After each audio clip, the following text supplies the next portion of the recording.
За Эрдэнэтийн суман дээр ирсэн. Нөгөө нэг албатай сургууль 80% гүйцэтгэлтэй улсын гомс хүлээгээд авчихсан. Ерөнхий сайд улсын гомс болон тухайн үеийн ажиллаж исэн хүлээлгэж өгсөн аймаг сумын удирдлагуудыг хуулийн хэлтийн байгууллаар шилжүүл гэдэг ийм чиглэл өгсөн. Тэ? Тэгсэн. За нөгөө 80% гүйцэтгэлтэй сургууль маань юм байна. Манай сургуулийн захирал. Та ерөнхий мэдээллүүдээр өгч.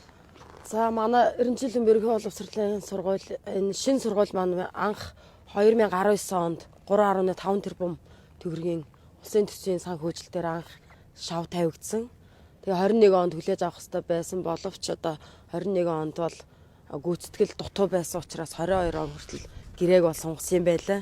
За гэвч одоо 22 онд хүлээж авах комисс маань 82% гүйцэтгэлтэй буюу дотор заслал одоо гаднаас нь харахад бол одоо ингээд нэлээд сайхан сургууль шиг харагдаж байгаа боловч дотор заслал 82% гүйцэтгэлтэй гэж бол шинжээчдэг. Үнсэн тэгээд дотор заслал нь хаалга, хан, тааз одоо бүх юм дутуу ийм сургууль маань харамсалтай нь орон нутгийн комисс хүлээн авсан 100% гүйцэтгэлтэй гэж хүлээн авсан учраас энэ сургууль дээр одоо ингээд гацалт үүссэн гэж одоо Орон нутгийн комисс гэж улсын комисс гэж ойлгосон шүү. Орон нутг Хүсгэл аймаг дэх орон нутг дэх улсын комисс.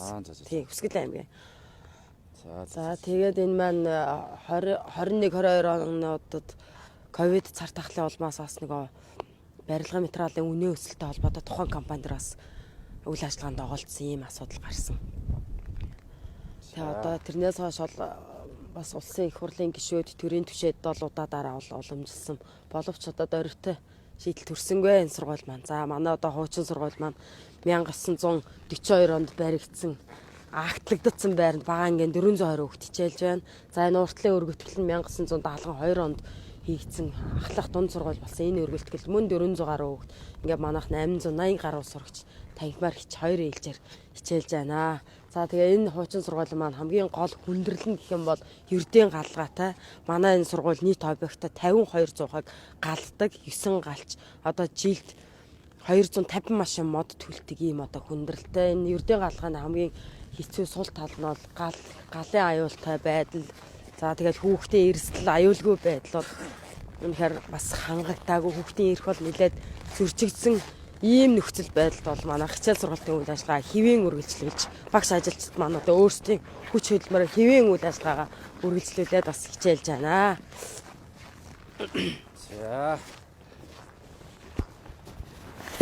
За тэгээд одоо ингээд 2022 оноос шинэ сургууль ингээд зогсчихсон. Улсын комисс хүлээж авсан гэсэн учраас ингээд зогсоос өргөн оруулалт хийгдээгүй. Дөрөвт жилдээ зогсож байгаа ийм сургууль байна. Тэгээд одоо боловсролын сайд маань бас нэг зүйл анзаарах хэрэгтэй байна. 1942 онд байгуулагдсан сургууль, барьсан сургууль дотор одоо хүүхдүүд хичээлж байна.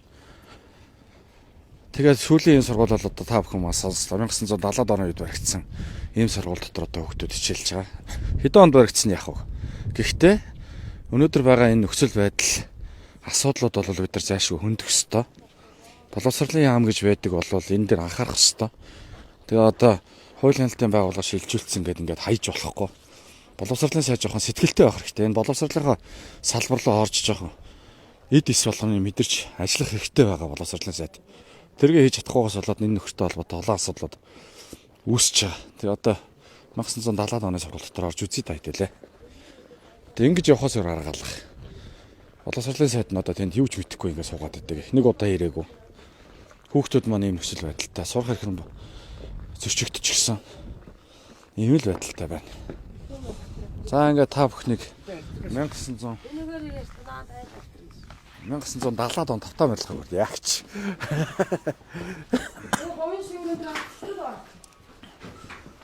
За.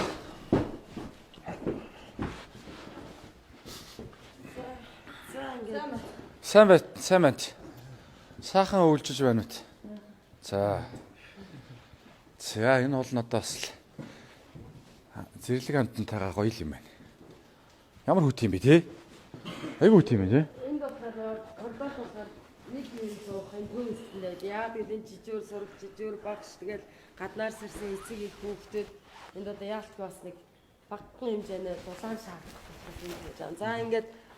За ингээд ийшээ коридорынхаа ийшээ нь болохоор одоо халаах ямарч боломжгүй учраас 100% бид нэр төв хэсэгтэй байрлуулад ишэгээ бол одоо ингээд яг коридортоо бол хасах 30 эмийн хүүтэнтэй өвөлтэй. За өнөөдрийн байдлаар бол нэг хасах 17 8 ийм байж байна. Тэгээд ойр бол өвөл хасах 30 тий. За тэгээд бүх анги маань болохоор ингээд ердийн галгаатай ингээд 100хан галгаатай. Нөгөө 40 дарааны сургууль дотор маань юу байна? Тэр дотор маань ч гэсэн яг иймэрхүү байгаа. Тэгэхээр энэс хүнд нөхцөл байдал байгаа. Энд бол яг төв сургууль маань учраас арай ингээд коридор маань арай гайгүй. Тэгэхээр нөгөө маань сургуулийн хамгийн одоо дулаан алдалт ихтэй. Сул тал нь дулаан алдалт ихтэй. Гадна нөгөө фасад яалтгүй шаардлагатай. Яг тэгвэл гадна ханаараа болон шалнаасаа дулаан алдалт ихтэй. Өнгөрсөн жилиг харин урсгал засвараар бид нэр шалаа давхар одоо дулаалж паркетлсан учраас энэ жил арай гайгүй юм нөхцөл байдалтай.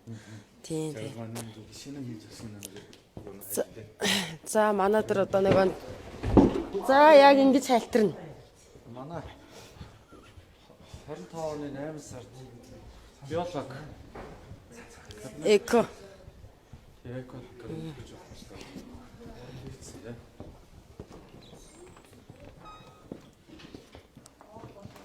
босч мэдлээрээ.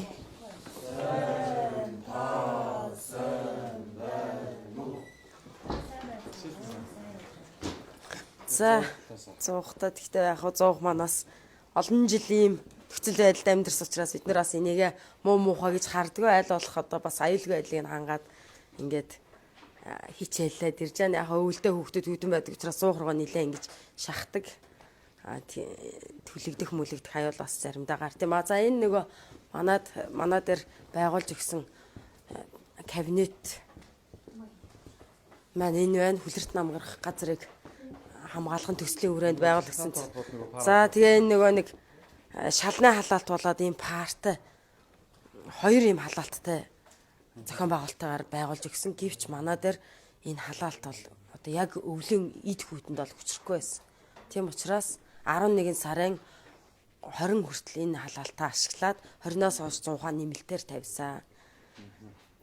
Тэгэхгүй бол манай сургуулиуд бас нэг. Тэгээ энэ саяхан одоо нэг 7 хоногийн өмнө цонхоо хийсэн учраас энэ дэр бас шин цонх хийж цонхоо одоо бүрэн засварлаж дуусаагүй юм байдалтай байгаад байна. Гэхдээ энэ анги бол харьцангуй сайхан дулаан тохилог ангийн тоонд орж байгаа. Тэгээ энэ дээдл нь ингээд нур зунсаа яагаад гэвэл нөгөө нэг тусаал борооны тусаал цасны намар 10 сарын эхний цаснаар тусаал орж ирээд доороос нь дулаан ороод ингээд тусаалд энэ маань ингэж унсан байгаа. Тэгээ ижил өнгийн хавтан одоо бид нэр захиалцсан. Суманд нөгөө ижил өнгийн хавтан ирэхгүй учраас 2026 оныхаа төсөвтөр захиалаад 25 оны төсөв маань дууссан байсан учраас ингээ хүлээж байна. Одоо энэ удирдлага амралтаар бас бүрэн засвар хийгдэх. Дээврэн